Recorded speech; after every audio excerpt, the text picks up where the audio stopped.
Hi friends, ఈ వీడియోలో మనం 2016లో వచ్చిన డొమైన్ అనే సైన్స్ ఫిక్షన్ థ్రిల్లర్ మూవీ కథని వినబోతున్నాం. ఈ మూవీని చూడని వాళ్ళకి స్పాయిలర్ అలర్ట్ తో let's start the story. Movie start అవడంతోనే ప్రపంచాన్ని అంతం చేయడానికి ఒక పాండమిక్ వచ్చింది అన్నట్టుగా సహారన్ ఫ్లూ అనే ఒక వైరస్ స్ప్రెడ్ అవుతూ ఉండడంతో ప్రపంచంలో ఉన్న సగం జనాభా అప్పటికే చనిపోవడం, అలాగే మిగతా జనాభా కూడా ఖచ్చితంగా చనిపోతారు అనే సూచనలు ఉండడంతో యుఎస్ గవర్నమెంట్ కనీసం కొంతమందినైనా కాపాడాలి అన్నట్టు దేశవ్యాప్తంగా 5 లక్షల బంకర్లని అరేంజ్ చేయబోతున్నామని, మానవ జాతిని కాపాడడానికి అన్నట్టు ఆ బంకర్లలోకి వెళ్లాల్సిన వాళ్ళని లాటరీ ద్వారా ఎంపిక చేస్తామని, ఆ బంకర్లలోకి చేరి సర్వైవ్ అయిన వాళ్ళు ప్రపంచం మొత్తం ప్రశాంతంగా మారిన తర్వాత బయటికి వచ్చి మళ్లీ మానవ జాతి కొనసాగించేలా ప్రయత్నించొచ్చని గవర్నమెంట్ ప్రకటిస్తుంది. అలాగే ఆ బంకర్లలోకి చేరిన వాళ్ళు మనుగడ సాగించడానికి అనుకూలంగా ఉండేలా వాళ్ళకి కావాల్సిన అన్ని వసతులు బంకర్లో ఉండేలా చూసుకుంటారు. 24 గంటలు వాళ్ళకి కావాల్సినట్టుగా వాటర్ రావడం,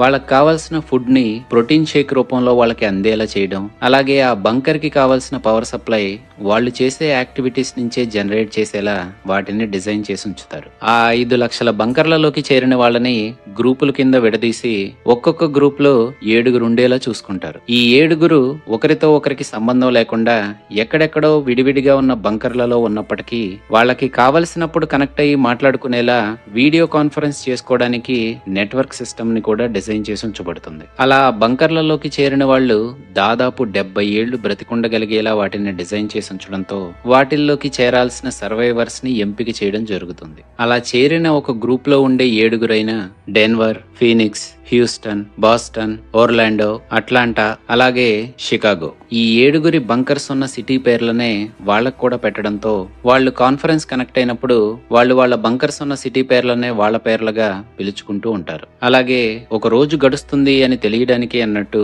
పగలు రాత్రిని సూచించేలా, అలాగే ఆ రూమ్ లో ఉన్న టెంపరేచర్ ని కూడా కంట్రోల్ చేసేలా ఆ బంకర్స్ లో ఉన్న లైట్ సిస్టమ్స్ కూడా డిజైన్ చేయబడి ఉంటాయి. ఈ 7 ఆ బంకర్లలోకి చేరి అప్పటికే కొన్ని సంవత్సరాలు అవ్వడంతో రోజులో ఏదో ఒక టైంలో వాళ్ళందరూ కలిసి వీడియో కాన్ఫరెన్స్ లోకి వచ్చి మాట్లాడుకుంటూ ఉంటారు. వీళ్ళల్లో బాస్టన్ అనేవాడు కొంచెం మంచోడు, అలాగే కొంచెం స్ట్రిక్ట్ గా ఉంటాడు కాబట్టి వాళ్ళందరికీ వీడొక లీడర్ గా మారతాడు. వీళ్ళు మాట్లాడుకోవడానికి ఉపయోగించే ఈ వీడియో కాన్ఫరెన్స్ నెట్వర్క్ పేరే డొమైన్. వీళ్ళు ఇలా మాట్లాడుకుంటున్న ఒక రోజు ఆ గ్రూప్ లో ఉన్న ఓర్లాండో అనే అతను ఉన్నట్టుండి సైకోగా మారిపోతాడు. బయట ప్రపంచం ఎప్పటికీ మారదని, వీళ్ళు బంకర్లలోనే ట్రాప్ అయిపోయి ఎప్పటికీ బ్రతికి బయటపడలేరని, మిగతా వాళ్ళందరూ పిచ్చి వాళ్లలాగా ఎప్పుడెప్పుడు బయటపడతామని జరగని దానికోసం ఎదురు చూస్తూ ఉంటున్నారని అరుస్తూ ఉంటాడు. ఆ గ్రూప్ లో ఉన్న మిగతా వాళ్ళందరూ వాడిని సముదాయించడానికి ప్రయత్నించినప్పటికీ వాడు ససేమిరా అంటూ అరుస్తూనే ఉండడమే కాకుండా తన గతంలో తను 15 మందిని చంపాడని, దానికి గాను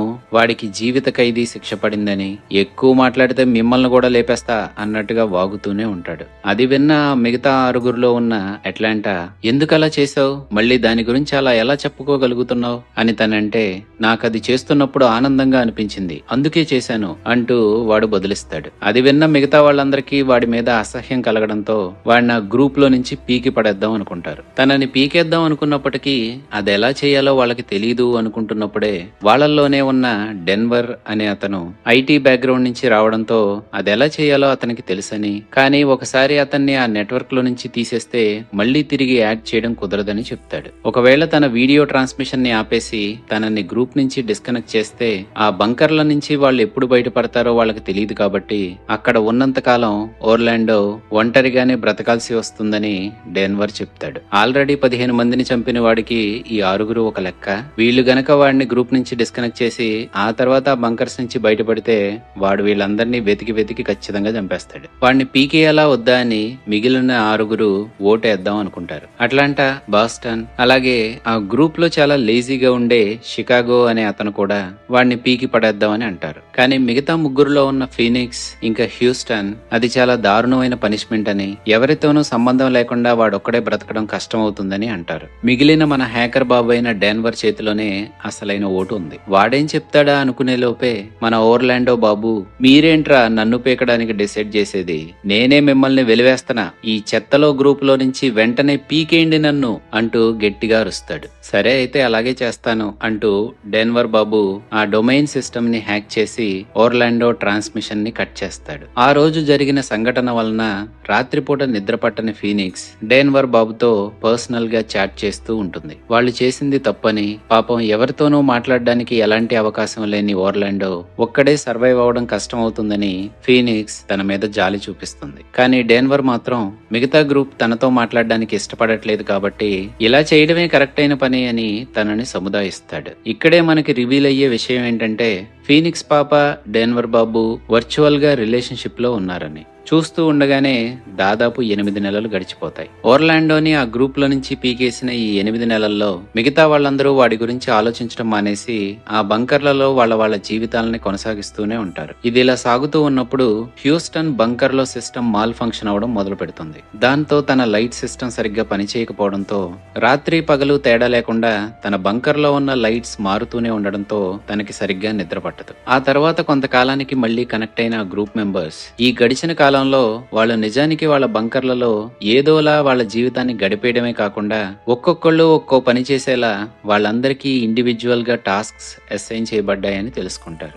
అట్లాంటా వాళ్ళ గ్రూప్ మెంబర్స్ కి సంబంధించిన హెల్త్ ని మానిటర్ చేస్తూ ఉంటే డేన్వర్ బయట పరిస్థితులు ఎలా ఉన్నాయో తెలుసుకుంటూ మిగిలిన వాళ్ళకి ఇన్ఫార్మ్ చేస్తూ ఉండాలి. వాళ్ళకి సంబంధించిన టాస్కుల్ని వాళ్ళు చేసేలా వాళ్ళ బంకర్స్ లో దానికి సంబంధించిన కంప్యూటర్స్ కూడా ఉంటాయి. ఆ గ్రూప్ లోనే ఎప్పుడూ లేజీగా ఉండే షికాగో ఓర్లాండో ఒకప్పుడు చెప్పినట్టుగానే బయట పరిస్థితులు ఎప్పటికీ మారవని, వాళ్ళ బంకర్ లోనే ట్రాప్ అయిపోయే అవకాశమే తనకు కనపడుతూ ఉంది అన్నట్టుగా అంటాడు. నువ్వు కూడా వాడిలాగానే మారబోతున్నావా అంటూ బోస్టన్ వాడిని సముదాయించడానికి ప్రయత్నించే లోపే ఆ బంకర్స్ కి సంబంధించిన ఇన్ఫర్మేషన్ తెలియడానికి అన్నట్టుగా రికార్డ్ చేయబడిన ఒక వీడియో ప్లే అయ్యేలా బటన్ ని నొక్కుతాడు మన షికాగో బాబు. ఒకసారి ఆ వీడియో ప్లే అవడం మొదలైతే అది అయిపోయేంత వరకు స్కిప్ చేయడం కుదరదు కాబట్టి వాళ్ళందరూ చచ్చినట్టుగా అది వింటూ ఉంటారు. ఆ వీడియోలో ఆ బంకర్స్ ని డిజైన్ చేసింది తనే అని నదీన్ అనే ఒక అమ్మాయి ఆ బంకర్స్ ఎలా పనిచేస్తాయి, దాంట్లో ఉన్న వాళ్ళు చేయాల్సిన పనులేంటో తెలిసేలా తను ఆ ఇన్ఫర్మేషన్ ని చెప్తూ ఉంటుంది.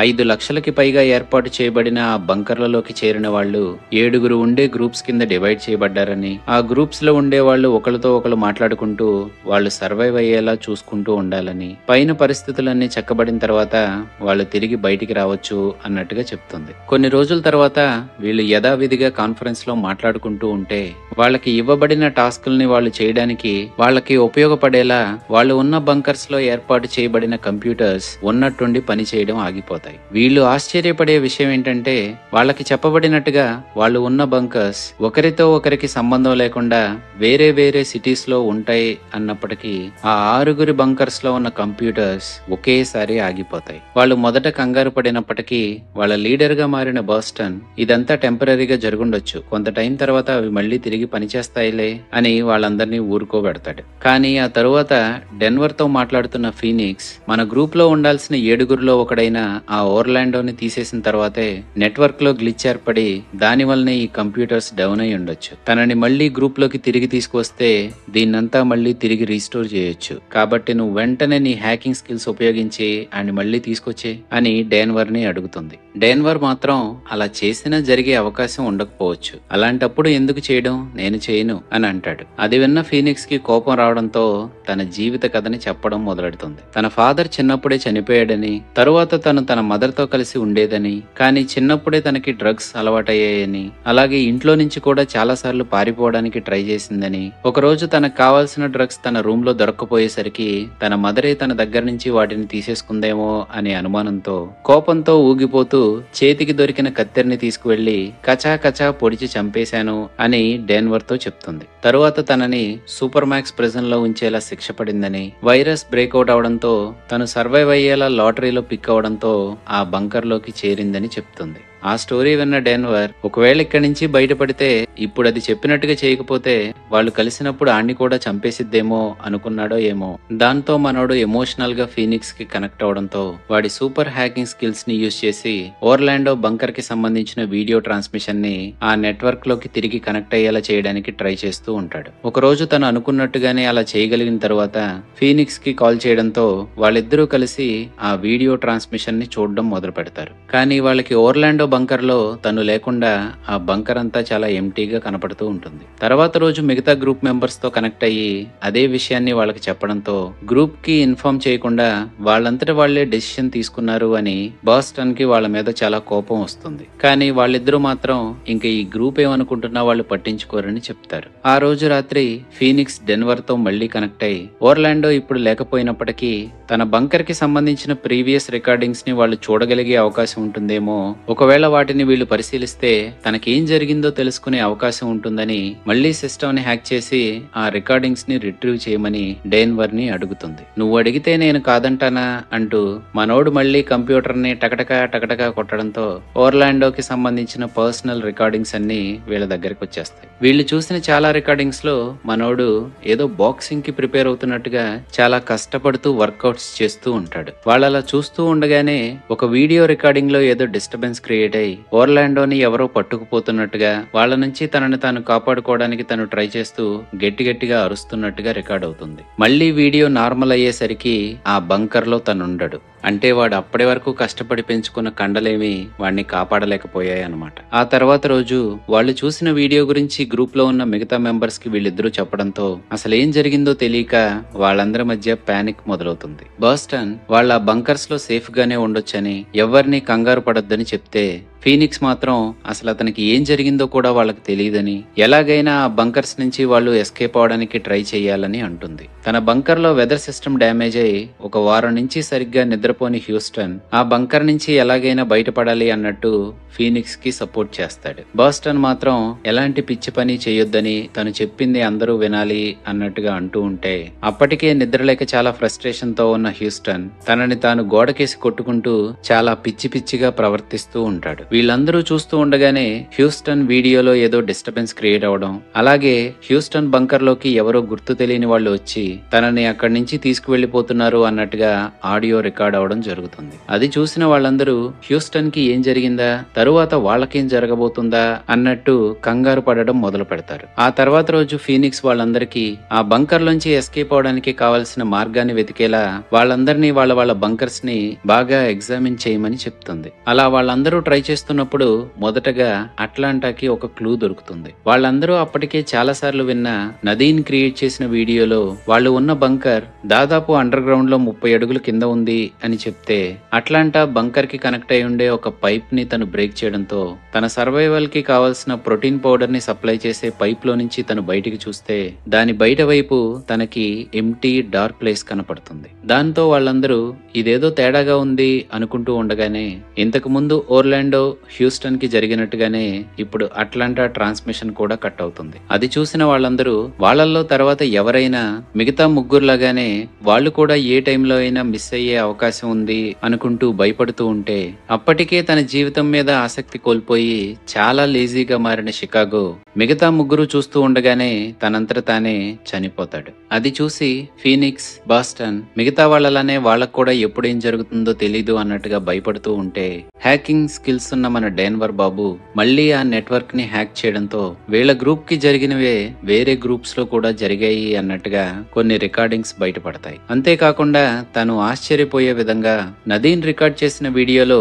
ఇలాంటివి దాదాపు 5 లక్షల వరకు ఉన్నాయనంటే, తనకి దొరికిన డేటా ప్రకారం ఒక 1000 బంకర్లు మాత్రమే ఉన్నాయి అని తనకి తెలుస్తుంది.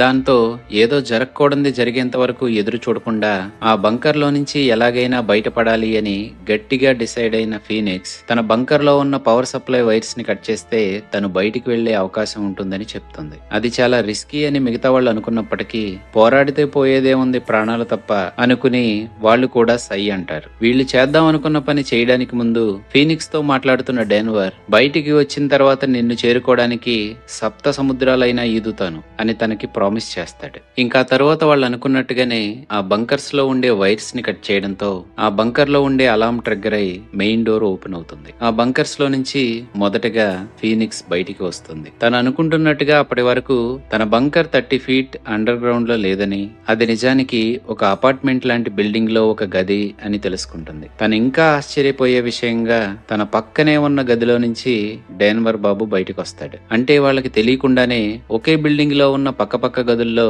దాదాపు 6 ఏళ్లుగా ఉన్నాము అని వాళ్ళు రియలైజ్ అవుతారు. ఈ 6 ఏళ్లలో వర్చువల్ గా వాళ్ళ మధ్య క్రియేట్ అయిన ప్రేమని ఫిజికల్ గా పొందడానికి వాళ్ళు దగ్గరవుతూ ఉంటే వాళ్ళకి పక్కనే ఉన్న గదిలో నుంచి బాస్టన్ బాబు బయటకు వస్తాడు. ఆ బిల్డింగ్ మొత్తం ఆ ముగ్గురు తిరుగుతూ బయటికి వచ్చి చూస్తే ఆ బిల్డింగ్ టెర్రస్ మీదకి చేరతారు. దాదాపు 6 సంవత్సరాలుగా ఆ గదుల్లోనే మగ్గిపోయిన వాళ్ళు టెర్రస్ మీదకి వెళ్లి చుట్టూ చూస్తే వీళ్ళు అనుకుంటున్నట్టుగా పాండమిక్ కాకుండా ఆ ప్రపంచం అంతా ప్రశాంతంగా ఉంటుంది. వీళ్ళు తప్పించుకున్నారని తెలుసుకుని ఈ ముగ్గురు కోసం సెక్యూరిటీ వెతుకుతూ ఉండడంతో కాసేపు ఏం చేయాలా అని సతమతమైన తర్వాత మిగిలిన ఇద్దరు ఎస్కేప్ అవడానికి బాస్టన్ హెల్ప్ చేస్తూ సెక్యూరిటీని డిస్ట్రాక్ట్ చేయడంతో ఫీనిక్స్ అండ్ డెన్వర్ అక్కడి నుంచి పారిపోవడానికి ట్రై చేస్తారు. వాళ్ళ బిల్డింగ్ లోనే కిందకి వచ్చి ఒక ఆఫీస్ లోకి వెళ్తే సరిగ్గా అదే టైంలో ఆ బంకర్స్ ని డిజైన్ చేశాను అన్నట్టుగా వీడియోలో కనపడిన నదీన్ అక్కడికి వస్తుంది. వీళ్ళని చూసి ఆశ్చర్యపోయిన తను తన దగ్గరున్న గన్ ని వీళ్ళకి పాయింట్ చేసి మీరు తప్పించుకుని ఉండాల్సింది కాదు, మీకోసం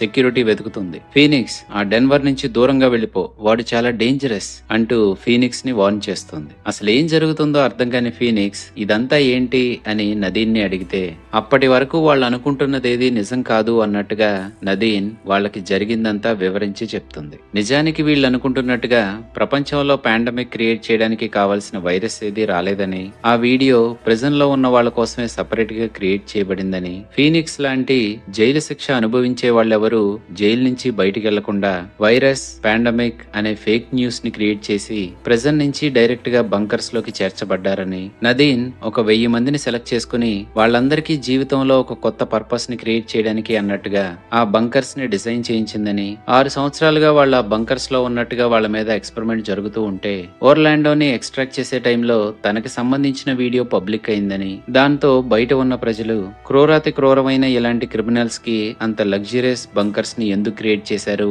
అని ప్రశ్నించడం మొదలు పెట్టారని, దాంతో గవర్నమెంట్ ఆ బంకర్స్ ని క్యాన్సిల్ చేసి వీళ్ళ శిక్షకి తగ్గట్టుగా ఉండే ప్రెజెన్స్ ని రెడీ చేయాలని అనుకుందని, అందుకే ఒకళ్ళ తర్వాత ఒకళ్ళుగా ఆ బంకర్స్ లో ఉన్న వాళ్ళందరినీ బయటికి తీసుకొస్తున్నామని నదీన్ వాళ్ళతో చెప్తుంది. అదంతా విన్న ఫీనిక్స్ డెన్వర్ అసలు ప్రిజన్ లోకి ఎలా చేరాడు అని నదీన్ ని అడుగుతుంది. ఇక్కడే ఫీనిక్స్ అవాకయ్యేలా డెన్వర్ బాబు గురించి భయంకరమైన నిజం తెలుస్తుంది. మనోడు నిజానికి అక్కడ ఉన్న వాళ్ళందరిలో కంటే ఒక పెద్ద సైకో. అమ్మాయిల్ని ఆన్లైన్ ద్వారా ట్రాప్ చేస్తూ దాదాపు 15 మందిని బ్రూటల్ గా చంపేస్తాడు. అందుకే తనకి జీవిత ఖైదు శిక్ష పడుతుంది. అదే విషయం నదీన్ నుంచి తెలుసుకున్న ఫీనిక్స్ ఈ గత 6 ఏళ్లలో డెన్వర్ బాబు తన మీద చూపిస్తున్న ప్రేమ అంతా బూటకం అని తెలుసుకోవడంతో షాక్ అవుతుంది. కానీ వాడు ఆ బంకర్ నుంచి బయటకు వస్తాడని వాడికి కూడా తెలియదు కదా, మరెందుకు వాడు ఫీనిక్స్ పాపతో ప్రేమగా ఉంటాం? అందుకే అనేది సైకోలు అంచనాలకు అందరని.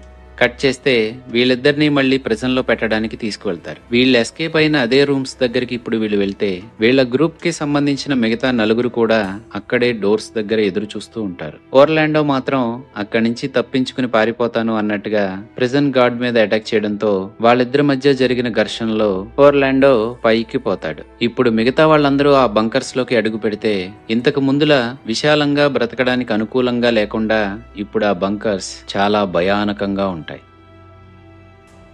ఈ వీడియోపై నా ఎక్స్ప్లెనేషన్ మీకు నచ్చితే వీడియోని లైక్ చేసి, ఇంకా మన ఛానల్ ని సబ్స్క్రైబ్ చేయకపోతే సబ్స్క్రైబ్ చేసి పక్కనే ఉన్న బెల్ ఐకాన్ ని క్లిక్ చేసి నోటిఫికేషన్స్ ని కూడా ఎనేబుల్ చేసుకోండి. Thank you for watching this video and for your support. Take care. Bye.